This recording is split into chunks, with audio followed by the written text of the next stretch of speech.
Bismillahirrahmanirrahim. Assalamualaikum warahmatullahi taala wabarakatuh. Okey, jadi untuk video ni Muallim akan masuk bab 5. Sebelum Muallim pergi lebih lanjut, Muallim ada pesanan permulanya untuk hari ini sampailah ujian akademik, nilai akademik pada bulan Julai. Kehadiran antum akan dikira sebanyak 20%. Jadi kehadiran antum dan juga markah antum bila mana antum hantar tugasan yang diberi. Jadi antum jangan lupa tengok video, kemudian antum komen dah tengok video, lepas tu bagi tahu nama antum.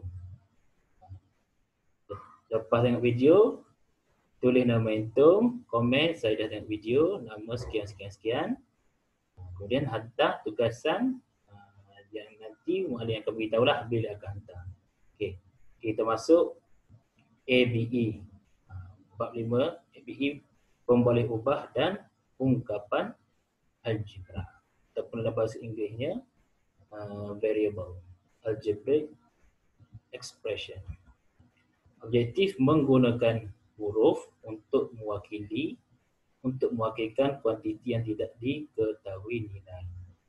Iaitu kalau kita contohnya kita tak tahu, okey, di dalam suatu bekas terdapat beberapa guli. Jadi beberapa guli yang kita tidak tahu tu kita wakilkan sebagai huruf. Tak kira lah itu nak letak X ke K ke Y ke ataupun sebagainya. Seterusnya menyatakan sama ada pemboleh ubah itu mempunyai nilai yang tetap atau nilai yang berubah dengan memberi justifikasi. Okey, maksudnya variable tu sama ada, contoh itu letak X. Jadi X tu sama ada dia boleh berubah. Contoh dalam satu bekas tu ada 2. Antum wakilkan kepada X. Jadi nilai tetap X ialah 2. Atau nilai yang berubah dengan memberi justifikasi. Nilai yang berubah ni contoh kita tahu masa, biasanya masa yang akan sentiasa berubah dengan memberi justifikasi, dengan memberi sebab-sebab yang kukuh. Gitu. Objektif yang kedua, menerbitkan ungkapan algebra berdasarkan ungkapan aritmetik yang mewakili suatu situasi. Ungkapan aritmetik ni tambah tolak darab bahagi, contohlah operasi, tambah tolak darab bahagi.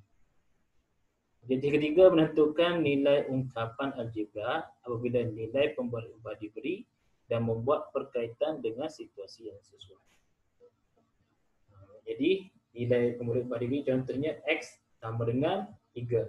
Itu maksudnya itu telah diberi nilai. Okey. Bagaimanakah anda menggunakan huruf untuk mewakili pemboleh ubah? Ini contoh dialog. Setiap bulan saya menderma sebanyak RM50 kepada Yayasan Kebajikan Negara. Jadi Encik Lim ni kita tahu yang dia telah menderma sebanyak RM50. Okey, tengok Encik Azlan pula. Setiap bulan saya menderma sejumlah wang yang sama pada YKN. Jadi kita tahu Encik Azlan ni menderma berapa banyak. Dia hanya beritahu sejumlah wang. Jadi sejumlah wang ni pemboleh ubah yang tidak diketahui. Jadi kita boleh mewakilkan kepada huruf lah. Puan Kavita pula, wang derma saya kepada YKN pada setiap bulan bergantung kepada keuntungan yang diperoleh di kedai. Jadi kebiasaannya, yang ni yang dia Muallim beritahu tadi, pemboleh ubah, nilai pemboleh ubah yang boleh berubah.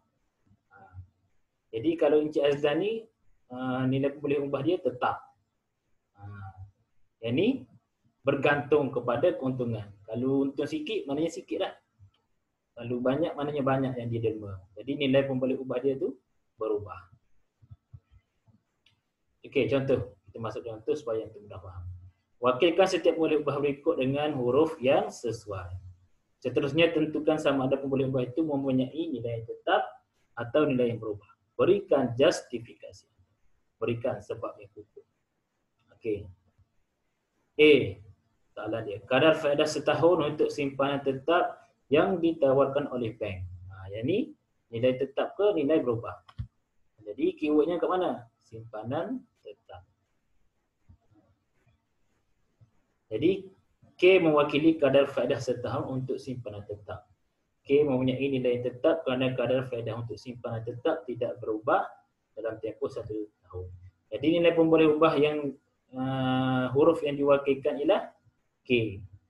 Jadi K ni kadar faedah simpanan tetap, nilai pemboleh ubah tetap.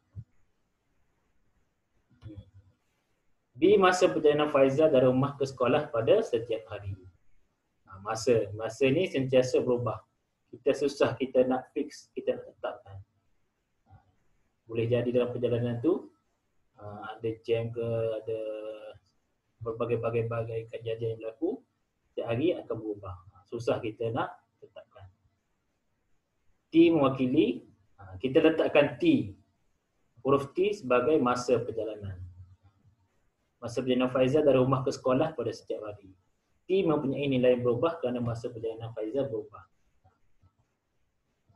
Okey, cuba tengok. Latih diri 5.1a. Wakilkan setiap pemboleh ubah berikut dengan huruf yang sesuai. Seterusnya, tentukan sama ada pemboleh ubah itu mempunyai nilai yang tetap atau nilai yang berubah. Berikan justifikasi anda. Okay. Kita buat sama-sama. A. Jisim badan setiap murid dalam kelas anda.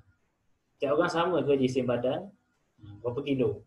Ada orang 50, ada orang 40, ada orang 20, ada orang 30. Jadi tetap ke berubah?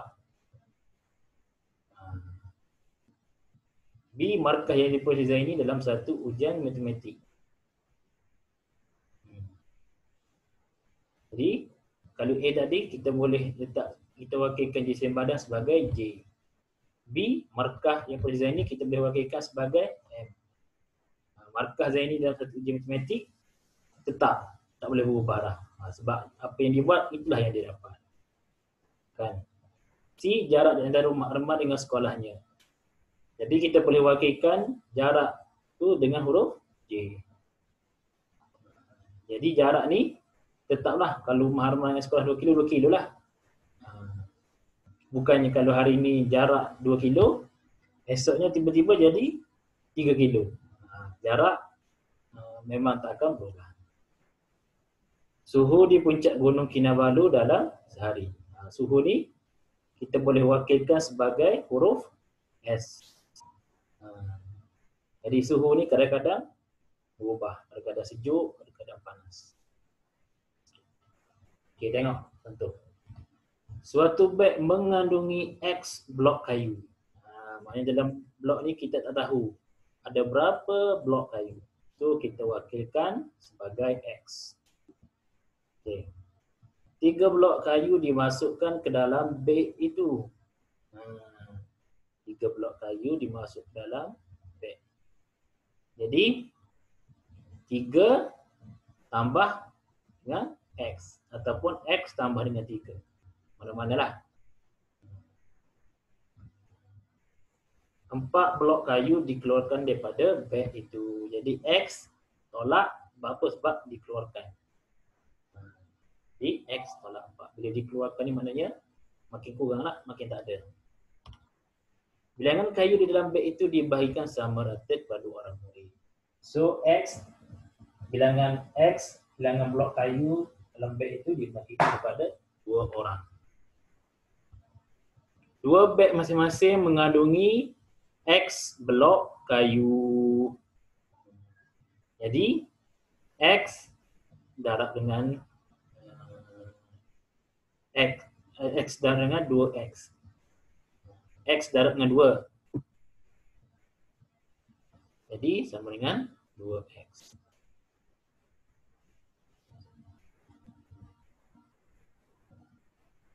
So kat sini 2X. 2 beg masing-masing mengandungi X blok kayu, maka satu beg lain mengandungi Y blok kayu dan ditambah dengan 2 blok kayu. Jadi kat sini kita ada berapa ni? Kita ada 2X. Kita ada 2X, 1Y dan juga 2 blok kayu. Jadi 2X Darab tambah dengan Y. 1Y. 1 kita letaklah. Sebab 1 darab Y sama dengan 1. Jadi tambah dengan 2 blok kayu. 2 beg masing-masing mengandungi X blok kayu dengan jisim setiap blok kayu ialah P gram.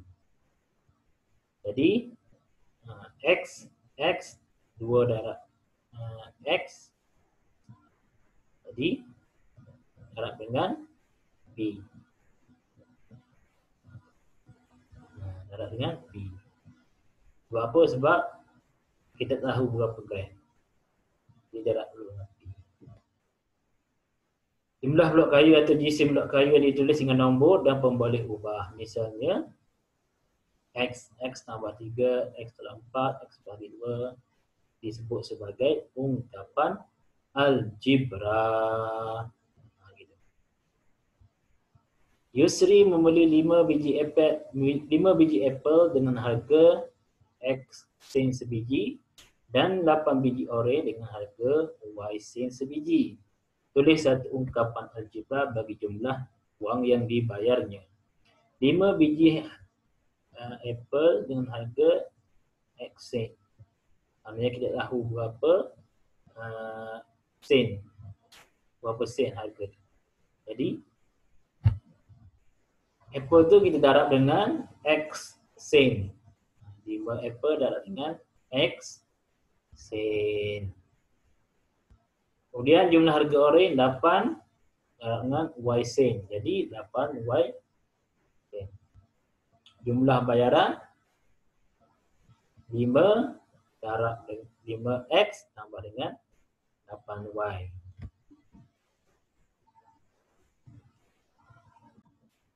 Okey, kenapa kita darab dengan 5XY? Sebabnya X sen sebiji. Dikata X sen sebiji. So X sen sebiji darab dengan 5 biji. Faham? Contoh, X sen ni ialah 2 sen sebiji. Contoh. Jadi 2 sen sebiji darab dengan 5 jadi 10. Tapi bila tak tahu X, bila tak tahu sen, nilai dia kita letakkan sebagai X sen sebiji. Jadi macam mana kalau dia kata X sen 2 biji? Macam mana? Ataupun Y sen 2 biji. Contoh. Yang tu ada cara kira. Bagaimanakah anda menentukan nilai ungkapan? Nilai suatu ungkapan dapat ditentukan dengan menggantikan pemboleh ubah dengan nilai yang diberi. Contoh, X sama dengan berapa? X sama berapa? Y sama dengan berapa? Contoh yang ni. Diberi X sama dengan 3 dan Y sama dengan 2. Cari nilai bagi 8X tolak dengan 5Y tambah dengan 7. So X ni kita ganti dengan 3. Y ni kita ganti dengan 2. Okay. So bila kurungan, Mak ni pernah bagi tahu ni. Kelas yang awal-awal dulu. Bila dalam kurungan, kita kena darab. So 8 darab 3 tolak dengan 5 darab 2 tambah dengan 7. 8 dan 3 berapa? 24. 5 dan 2, 10 tambah dengan 7. Jadi 21. Okey, itu saja. Kalau ada masalah, antum boleh terus WhatsApp Malim ataupun Telegram ataupun antum komen. Okey, itu saja. Wallahu ta'ala.